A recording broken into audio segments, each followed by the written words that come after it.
चीन ताइवान संकट अब गहराने लगा है। चीन से टेंशन के बीच ताइवान को बड़ा झटका लगा। ताइवान के मिसाइल डेवलपमेंट के चीफ ऑफिसर होटल के कमरे में मृत पाए गए हैं। हालांकि उनकी मौत के कारणों का पता नहीं चल सका, लेकिन उनकी मौत ऐसे समय हुई जब चीन लगातार ताइवान को घेर रहा है और एक के बाद एक लाइव फायर ड्रिल कर रहा।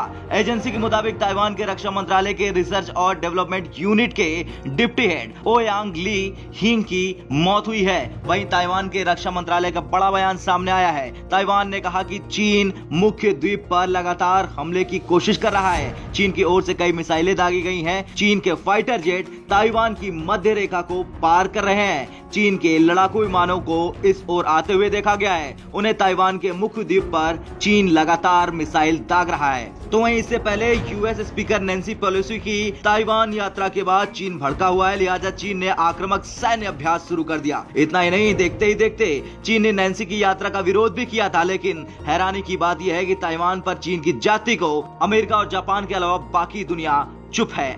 यूरोप के ताकतवर देशों की ओर से अभी तक कोई आवाज नहीं उठी है चीन के खिलाफ, और मंदी की मार झेल रही दुनिया चीन से पंगा लेने की मूड में नहीं। इसी का फायदा उठाकर चीन मनमानी पर उतर आया।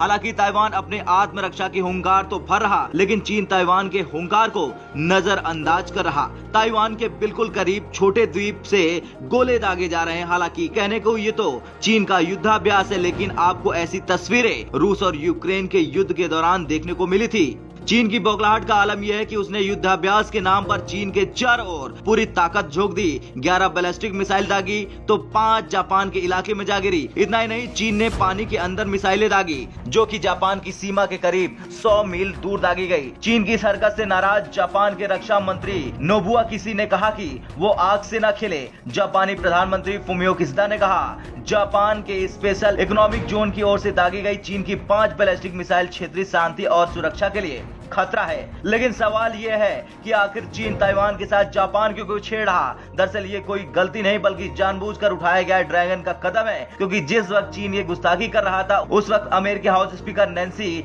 पेलोसी जापान में थी, जहां वो ताइवान की बात कर रही थी, ड्रैगन को कटघरे में खड़ा कर रही थी। ब्यूरो